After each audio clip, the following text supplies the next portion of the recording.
Russian forces are ordered to withdraw from Kherson city after weeks of Ukrainian counterattacks that have driven back Moscow's soldiers in the region. It's a tight race in the Senate in the US midterm elections, while Republicans inch ahead in Congress. Pakistan calls for a climate change roadmap at Egypt's COP27 summit, while Colombia, Venezuela and Suriname back the protection of the Amazon rainforest. Strike action hits the Belgian capital over the cost of living, while Athens' transport sector shuts down for 24 hours. Facebook's parent company Meta announces 11,000 job cuts, with its CEO Mark Zuckerberg saying that fast expansion with flat revenues was a factor. Russian Defense Minister Sergei Shoigu has ordered his troops to withdraw from the west bank of the Dnieper River in the face of Ukrainian attacks, a move that will likely lead to Moscow surrendering the key southern city of Kherson. For us, the lives and health of Russian servicemen are always a priority. We must also take into account the threat to the civilian population and make sure that all civilians who want to leave can leave. We will proceed with the withdrawal of troops and take all measures to ensure the safe transfer of personnel, weapons and equipment across the Dnieper River. Ukrainian victory in Kherson, one of the main objectives of Kyiv's southern offensive, will widely be seen as a significant blow to Russia's President Vladimir Putin. The wider region was annexed by Russia in a widely discredited move only weeks ago. Now it's possible that the region's capital could return to Ukrainian hands. Meanwhile, it's reported that the Russian-installed deputy head of Moscow's military regime in Kherson, Kirill Stremisov, has been killed in a car crash.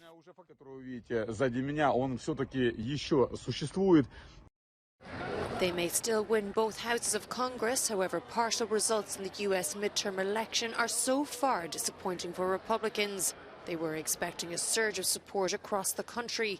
Instead, Democrats have performed better than anticipated, with key wins for candidates such as John Fetterman in the Senate race in Pennsylvania. He triumphed over Donald Trump-backed Dr. Mehmet Oz. But Republicans strengthened their grip elsewhere, such as Ron DeSantis in Florida, who won a second term as governor.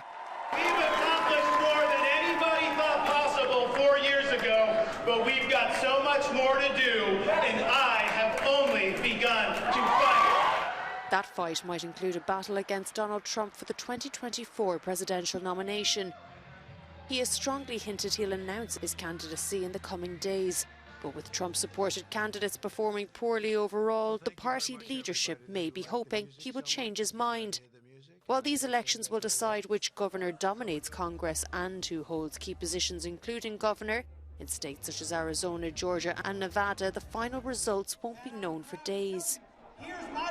Only then will we know if the balance of power has shifted in Washington and the impact that will have on the remainder of Joe Biden's presidency.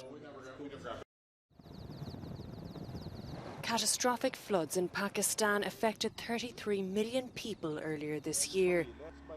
The Premier of Pakistan told delegates at COP27 it is time for a climate change roadmap towards critical policy resets, which he said are needed in a world that is burning up faster than the capacity for recovery. All who have the power and financial muscle to change the course of history loud and clear. And that is what this conference is meant for.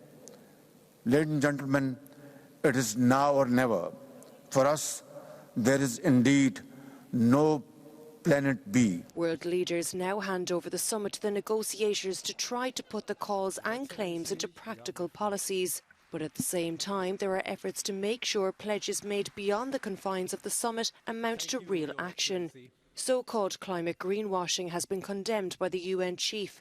It's a practice of some companies promising net zero emissions, but without evidence to back up their claims. Some cynicism about whether these pledges are real, and the reality is there are some real challenges. So we're pretty clear on what you can't do. So if you cannot invest in new fossil fuel supplies. So if you say you're net zero, I'm high ambition on climate, You can't be continuing to invest in new sources of fossil fuel supply, which is the problem. Two, you have to cover all your emissions. Meanwhile, the presidents of Colombia, Venezuela and Suriname are backing a specific project, the protection of the Amazon rainforest. They've used the summit to call for a wide alliance to stop its deforestation. Europe has been hit by major strikes over the cost of living crisis. In Brussels, union-led protesters caused disruption in the heart of the country's and the EU's capital. The main trade unions joined forces to call for wage increases, with inflation hitting Belgium at its highest level since the mid-70s at 9.47%. It's a demonstration for purchasing power, for salaries, social benefits, everything that is blocked today. We are really living in a crisis situation. The crises are piling up, and now it's really a shock. Even those from wealthier backgrounds are experiencing the current energy bill situation as a shock.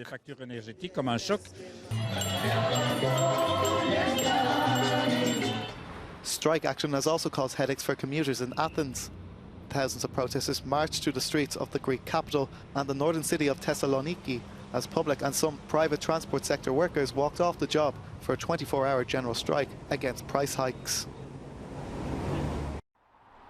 Moldova is facing a severe energy crisis as gas prices increase sixfold and electricity supplies run low. This month, Chisinau has seen Russian gas imports cut by half, energy supplies from neighbouring Ukraine cut, and electricity lines from the Russian breakaway region of Transnistria stop completely. Moldovans are split over whether they should take Russian fuel or not. If they do, it would deviate the country from its pro-EU path. Brussels has labelled Russia's actions energy blackmail. We have one foot there in Russia and one in the European Union. So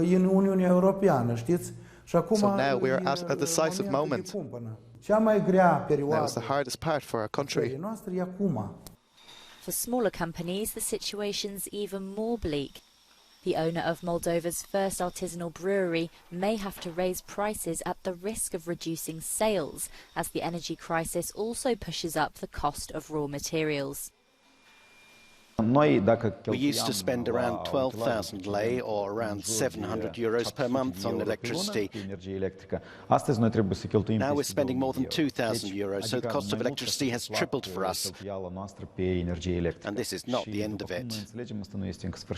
Moldovan President Maia Sandu said it's a daily challenge to find energy, which makes the country vulnerable to political blackmail and interference from Moscow. Talks are expected with the European Commission on Thursday to discuss boosting aid to Moldova.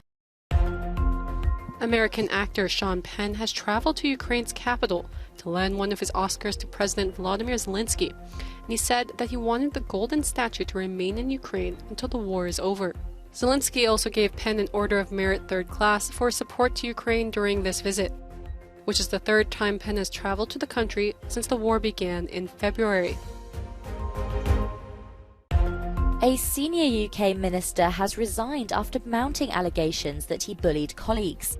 Gavin Williamson had been accused of sending abusive messages to a fellow Conservative MP last month and of bullying a senior civil servant when Defence Secretary. His departure puts pressure on new Prime Minister Rishi Sunak, whose judgment is being questioned for appointing Williamson in the first place.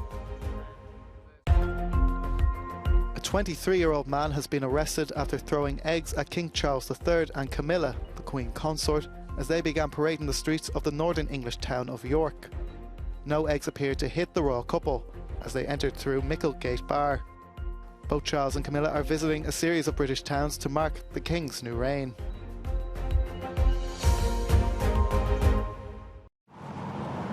Facebook's parent company Meta has announced it's cutting 11,000 jobs, about 13% of its global workforce. The social media giant said the layoffs were part of an extensive cost-cutting exercise, including scaling back budgets, reducing perks, and shrinking real estate assets. Meta, like other social media companies, enjoyed a financial boost during the lockdown era because more people stayed at home and spent more time on their phones and computers. The Facebook announcement comes after Twitter, newly acquired by Elon Musk, laid off about half of its 7,500 employees. Increasingly established networks are facing competition from TikTok, with younger people flocking to a new generation of social apps.